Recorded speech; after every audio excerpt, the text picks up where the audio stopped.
मोदी सरकार के तीसरे कार्यकाल का बजट 23 जुलाई 2024 को पेश होने वाला है।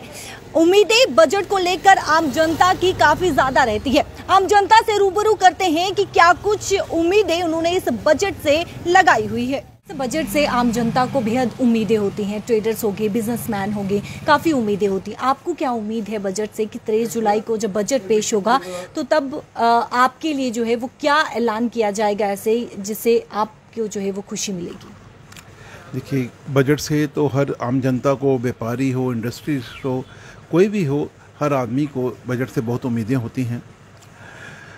तो इस बार जो हमारा J&K स्टेट का बजट है ये भी सेंट्रल गवर्नमेंट के थ्रू ही पेश होगा। और जो न्यूज़ वगैरह में सुनने में आ रहा है कि इस बार जो J&K के लिए स्पेशल बजट 1 लाख करोड़ रुपए के करीब होने जा रहा है जी। तो हमें लगता है कि इस बजट से जो हमारे जम्मू कश्मीर में जो विकास के प्रोजेक्ट्स हैं उसके ऊपर ध्यान दिया जाएगा। और जैसे हमारा पुंछ रजौरी के अंदर एक रेलवे लाइन की डिमांड है, इसके ऊपर भी कुछ का काम होगा। और जो इंफ्रास्ट्रक्चर है जैसे पुंछ रजौरी जो राजमार्ग बड़ा हो रहा है इसके ऊपर भी तेज़ी आएगी। और जम्मू प्रोविंस की अगर बात करें, जम्मू शहर की बात करें तो इसके अंदर जो हमारे हेरिटेज के प्रोजेक्ट्स हैं जो पैसे की कमी के कारण रुके हुए हैं या बड़े ही धीमी गति से चल रहे हैं, इनके लिए भी कुछ प्रावधान रखा जाएगा ताकि इन प्रोजेक्ट्स को समय से पूरा किया जाए। और जो बाहर से टूरिस्ट, जो वैष्णवी माता के दर्शनों के लिए यात्री आ रहा है वो एक दिन के लिए जम्मू ज़रूर रुके। और दूसरी चीज़ जो बजट से आप आम जनता के हिसाब से हमें लग रहा है कि टैक्स में इसमें छूट बढ़ेगी। इनकम टैक्स के अंदर छूट बढ़नी चाहिए। ATC, ATD और जो डिडक्शंस हैं इनके अंदर भी गवर्नमेंट को छूट देनी चाहिए, छूट बढ़ानी चाहिए। क्योंकि आज आप देखें जो जैसे मेडिकल है 25,000 रुपये तक का आप छूट देते हैं। अगर आप फैमिली की अगर आज जो मेडिकल के खर्चे हैं वो 5-10 लाख रुपए से कुछ नहीं बनता। अगर किसी को परेशानी आ जाए तो बहुत पैसा चाहिए होता है, तो इंश्योरेंस का जो प्रीमियम ही बहुत ज़्यादा बन जाता है। तो उसके लिए भी मतलब इन छूट्स को बढ़ाना देना चाहिए। जो किसी की उम्मीद होती है कि इलेक्शंस के बाद बजट आए और ख़ासकर मिडिल क्लास के लिए आप देख रहे हैं कि जैसे इंडस्ट्री के लिए पॉलिसीज़ हैं, बिज़नेस के लिए कोई पॉलिसीज़ नहीं है, ट्रेडर्स के लिए कोई पॉलिसी नहीं है। MSME आया वो सब इंडस्ट्री के लिए है, ट्रेडर्स के लिए कुछ भी नहीं है।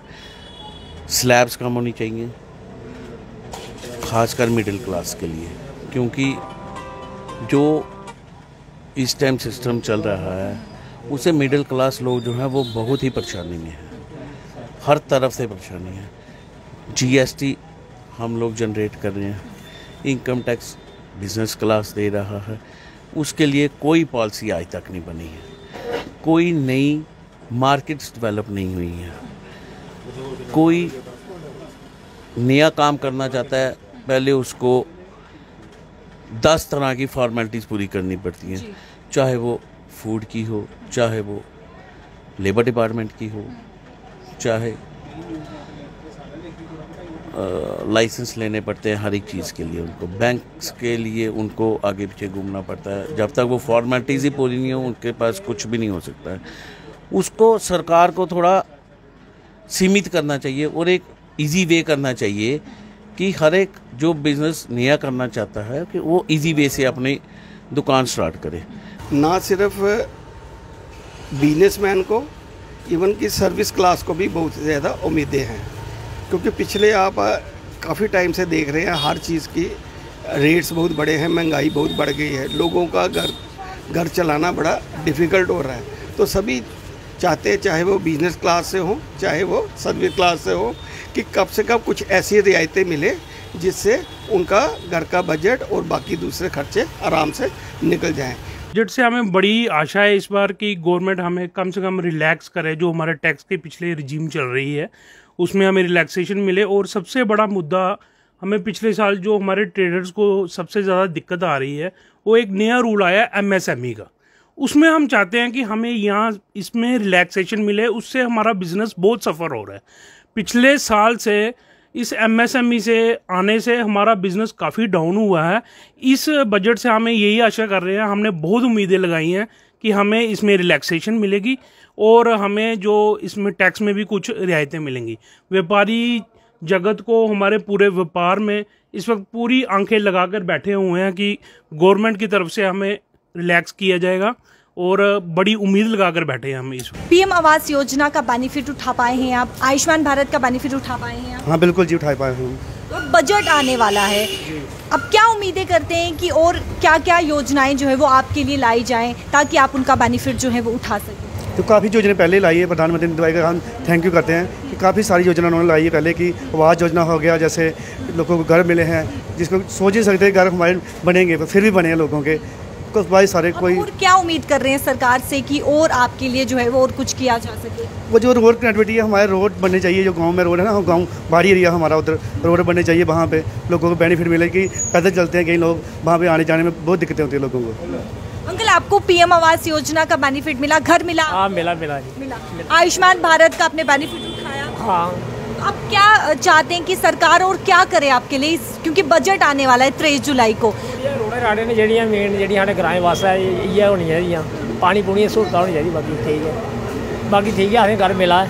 तो कहते हैं कि बजट जो है वो मिडिल क्लास के हक में आना चाहिए, लेडीज़ पावरमेंट बढ़नी चाहिए, लेडीज पावरमेंट। ये सवाल आपने छेड़ा है तो मैं एक सवाल इसमें पूछना चाहूंगी, महिला को सशक्त करने के लिए क्या लगता है, क्या उम्मीदें कर रही हैं आपकी बजट में कुछ ऐसा हो जिससे महिलाएं जो है वो सशक्त बन सके? एम्पावरमेंट होनी चाहिए ना, आप लेडीज़ को पावर दीजिए ना। आज आप देखिए इंडिया में कितना स्टार्टअप है, लेडीज़ को स्टार्टअप दीजिए ना। मैं पिछले में कश्मीर गया था, मैंने वहाँ पे एक स्टार्टअप देखा है कि वहाँ के लड़कों ने क्या किया है, एक बागीचे हैं सेब के, उन्होंने उसके बाद लिखा है फ्रेश जूसीज, और मैं देख के हैरान हो गया कि क्या स्टार्टअप है वहाँ पे। मतलब मुझे एक अच्छी चीज़ लगी कि वो उन लोगों ने अपने ही बगीचों को स्टार्टअप करके लोगों को वहाँ पे अट्रैक्ट किया है कि टूरिस्ट वहाँ पे जा रहा है, वहाँ पे बैठ रहा है अंदर, वहाँ पे जूस, उन्होंने सेब के साथ 20 से 25 किस्म के पिकल्स, मतलब डिफरेंट आइटम्स ऑफ एप्पल बनाए हैं, लोग वहाँ से कर रहे हैं, वो स्टार्टअप है। और हम कहते हैं वैसा स्टार्टअप लेडीज़ को होना चाहिए। देखिए मैम, जो बजट है, बजट के लिए हर साल एवरीबडी वेट्स और यही उम्मीद रहती है कि जो बजट आए वो हर क्षेत्र के लोगों को टच करे, बिकॉज बजट जो है वो बैलेंस्ड होना बहुत इम्पॉर्टेंट है। देखो इस सरकार ने काम तो बहुत ज़्यादा किया है, स्टार्टअप्स के ऊपर काम किया है, किसानों के ऊपर काम किया है, और विमेन को भी बहुत ज़्यादा प्रायोरिटी दी है। तो हम यही एक्सपेक्ट करेंगे कि जो भी बजट आता है वो एक बैलेंस्ड बजट आए, स्पेशली जब हम लोग ग्रोथ करने की बात करते हैं, विमेन को आगे लाना, उनको सशक्त करना बहुत ज़्यादा इम्पॉर्टेंट हो जाता है। भारत के आम बजट से हर एक व्यक्ति उम्मीद लगाए बैठा है कि उनके लिए एक खास ऐलान किया जाएगा इस बजट में। हर एक सेक्टर, बिजनेसमैन, ट्रेडर्स, महिलाएं इस समय उम्मीद लगाकर बैठी हैं कि कहीं ना कहीं इस बजट में जो है वो उनके लिए खास ऐलान किया जाएगा।